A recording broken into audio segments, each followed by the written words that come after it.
This is Carrie with Fullerton Professional Organizing, and today we're going to talk about a subject that has a lot of different emotions and feelings and beliefs wrapped around it, and it is ADHD. Now, the reason we're talking about ADHD is because I have a lot of family members that have it. And so I want to talk about it and how it affects the way you need to be organized. But it's going to take a few different videos and podcasts to cover the whole subject. And I don't want it to be boring. I want it to be interesting. And also, I want those that have ADHD to be able to listen to it as well. But right now, what we're just going to talk about comes from the American Psychiatric Association. And you can find that information on their website. But I just want to talk a little bit about it because, yes, it's something that most people think about in school when your child is diagnosed with ADHD. But the thing I have learned about ADHD over the years is there are things, and some of them are simple things. There are simple things that you can do for your children and for adults can do to manage ADHD. Now, here are some of the myths that people associate people with ADHD, especially when the person hasn't been diagnosed yet and doesn't even know that they have ADHD. They're labeled as scatterbrained. Sometimes they are perceived as not very smart. They're very forgetful, so that's one of the reasons. There's just a lot of labels put on people that struggle with ADHD. And then there's a lot of people, especially a lot of people my age, that are ADHD but don't even know it because that's just the way they've always been. They don't know the difference, so that they know they struggle with certain things, and they know that people don't really understand them. And that's where I've been. I haven't officially been diagnosed, but because I have studied this because of my family members that have been diagnosed, I've started studying it and realized that all of those things ring a bell with me. I've often had a difficulty with things, and that is the reason I've always had to be really, really, really organized.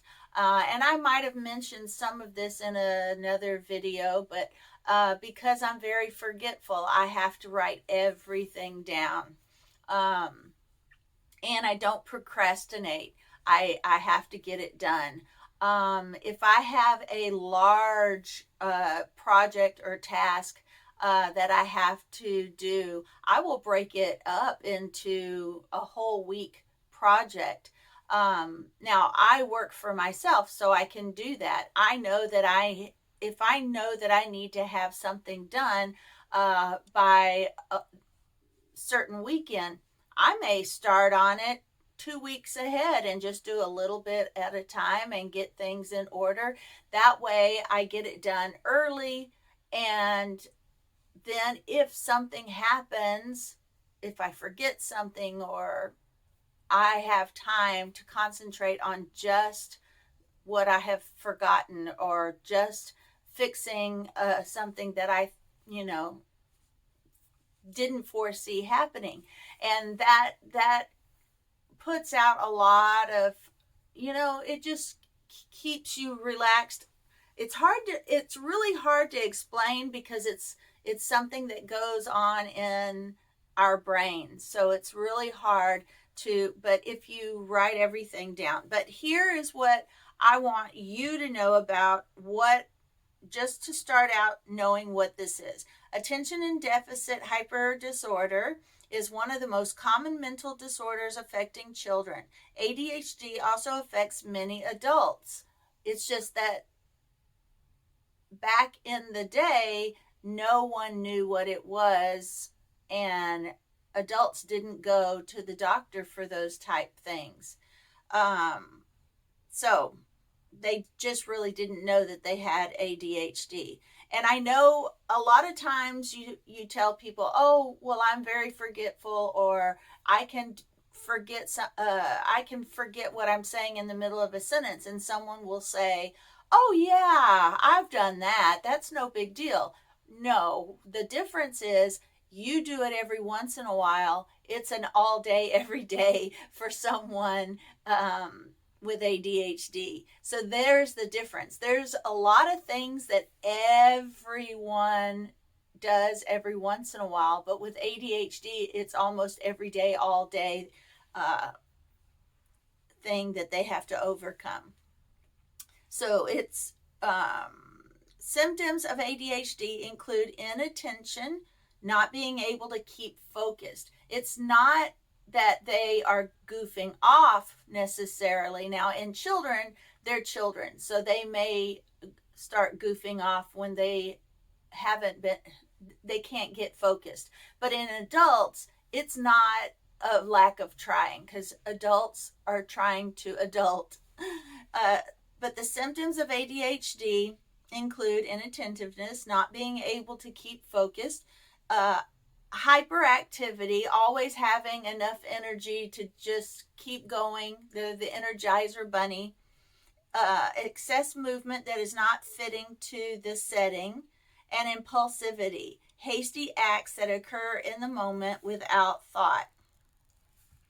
That's why sometimes we have to stop and think, that term, think before you speak. Sometimes things just come, they pop into our brain, they come out of our mouth. They're not meant to be insulting or rude, or it's just something that popped into our mind and came out. And because of the way it came out, since we didn't think it through and the way it came out, then it comes out sometimes as an attack or something rude. But ADHD is diagnosed as one of three types: the inattentive type, the hyperactive type with impulsive type, or the combined type. A diagnosis is based on the symptoms that have occurred over the past 6 months. Usually it'll be at school, it'll be a checklist of things that the teacher has noticed in the last 6 months, not over the lifetime of a child. It's things that are distinct within the last 6 months. Inattentive type, 6 or 5. Wait, let's see, 6. Oh, okay. Age 6 or age 5 for people over. Okay, just forget that. I'm not understanding that. The following inattentive type: doesn't pay close attention to details or makes careless mistakes in school or job tasks, has problems staying focused on tasks. And yes, I have notes because I have to have notes so I don't forget. Has problems staying focused on tasks or activities such as during lectures, conversations, or long reading, does not seem to listen when spoken to, does not follow through on instructions, and doesn't complete schoolwork, chores, or job duties. May take tasks but quickly loses focus. Has problems organizing tasks and work, for instance. Does not manage time well. Has messy, disorganized work, misses deadlines. avoids or dislikes tasks that require sustained mental effort, such as preparing reports and completing forms. Often loses things needed for tasks or daily life. Um, you can have a pencil in your hand and not even move away from your desk and lose it. You know, somehow you put it down in an awkward place and now you can't find it and you didn't even move away from your desk. These are just complicated little, not complicated, but these are just little things that happen to someone with ADHD all day long. Loses things needed for tasks or daily life, such as school papers, books, keys, wallet, cell phone, and eyeglasses, is easily distracted. Okay. Yeah, we already said that. Gets daily tasks such as doing chores, running errands. Older teens and adults may forget to return phone calls, pay bills, and keep appointments. Now, hyperactive impulsive type fidgets with or taps hands or feet constantly, squirms in the seat, not able to stay seated in classroom, workplace, runs about or climbs where it's inappropriate, unable to play or do leisure activities quietly, always on the go, as if driven by a motor. Remember that it's not just active. It's like you're driven by a motor.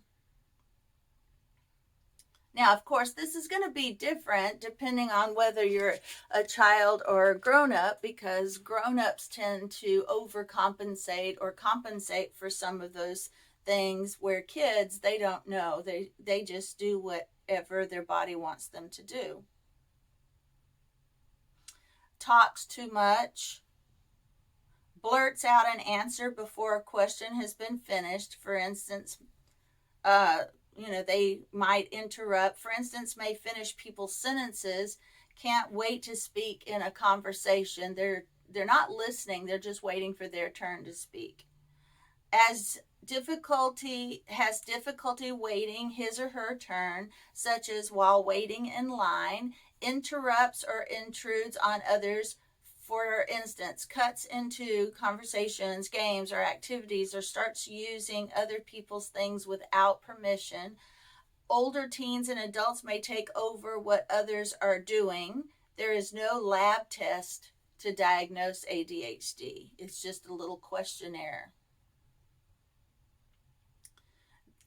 It involves gathering information from parents, teachers, and others, filling out checklists, and having a medical evaluation, including vision and hearing screening, to rule out other medical problems. The symptoms are not the result of a person being defiant or hostile or unable to understand a task or instructions.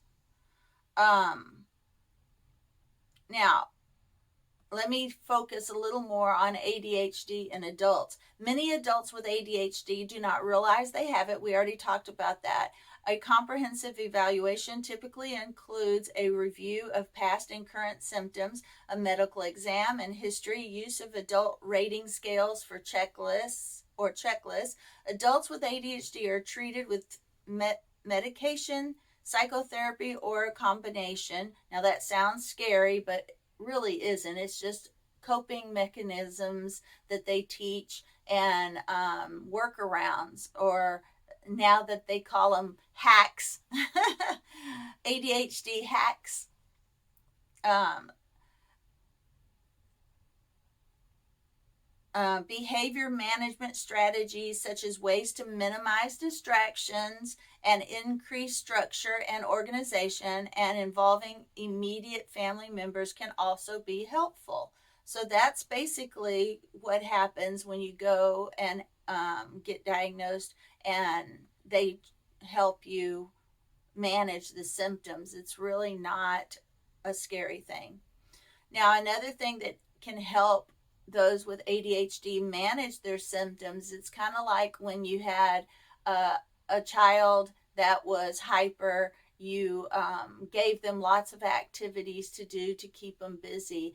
Um, well, with adults, exercise can help you may help manage ADHD symptoms. At the very least, it can help you channel extra energy. Some research suggests that physical activity may stimulate parts of the brain associated with ADHD. Activities like yoga and karate may be better for ADHD because they offer opportunities for memorizing movements.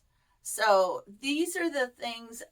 When my son was diagnosed with ADHD, we did put him in Taekwondo. One, because they did teach them how, it did teach them how to focus and how to, and also, um, we did it for bullying, not so that he could hit someone back, but so that if someone were to attack him, he could defend himself quickly. He could always there are moves that you can learn in Taekwondo that will help you block people's hand motions if they are trying to hit you or bully you. So that was basically some of that. But also, it teaches them discipline.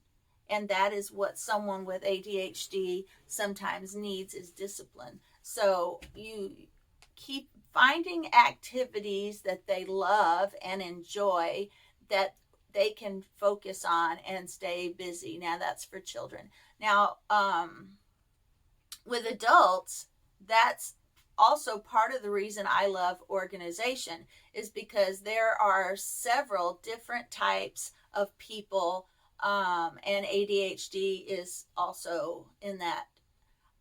There are people that love to scatter their stuff all over. Everything is out in the open and visible, because they don't want to forget where it is. They don't want to forget where they left off. They want to be able to go back to it, and that's a type. And then we have the type of person, which this has nothing to do with ADHD. ADHD, I wanted to talk to you about ADHD so that I could also tell you that when I organize for people, that is what I keep in mind. Those that need clear containers for their organization, they need to be able to see everything. And then if they don't like the clear, there's the semi-clear, so that you can still see everything, but it's not the super visual. And then there are the items with holes in it, so that it's still contained, but not quite as visible as this. There are people that when they consider organizing, you can't even see the pipes under their sink. They don't even like to see pipes under their sink. They don't even like labels. Labels drive them nuts, because they want everything completely whitewashed and unseen. And they are good at putting the things back in small, tiny little organizational bins. They like everything micro organized in small little things. Everything has a lid, everything has a box. You can't see any of the things. And then there are, like I said, the ones that spreads the complete opposite, where you have to be able to see everything. Now, for my husband, he says he wants to see everything. So I do put it in a basket, but it's still completely open basket. You can completely see it. Now, me, I'm in between. I like clear containers so I can see what's in it, but I also like it within a cabinet so that the doors can be closed and I don't have to see it when the doors are closed, and then I can open it up and I have all the clear containers and I know what it's in. If it's not in a clear container, it'll be something that, for example, it holds just ribbon or it just holds thread and then it has that label on it. I do like labels. So there are so many different personalities in organizing. And as a professional organizing, that's what I do. I take in account everyone's personality type and every person's way of organizing. If you have ADHD, it's usually some things you can organize like anyone else in a drawer, like your underwear can be in a drawer. You're always going to know where those are. But if you're like me and you forget to take your vitamins every day, those have to be visible, more in your face visible. I mean, they have to be, even though I don't like my vitamins being out, I have no choice or I won't remember to take them. So my job as an organizer is to take all of these things in account, whether it's you know all types of people need all types of different organization. It's got to be the organization that works for you. It can. I love the Pinterest worthy organization. I think it is absolutely fabulous. And for me, in some cases, that works for me. It has to be all pretty for me to put it back where it goes because I want to keep it all pretty. But for others, pretty doesn't work for them. It has to be more accessible and more out in the open. Um, that's why some people have cabinets in their kitchens and some just have shelves in their kitchens for that open concept. They can they want it out and open to where everyone can see it, but they also want it to be nice and pretty. So all the dishes match and everything's pretty. And then there are those that don't care about matching. They just want it functional. They want it all out in the open and functional.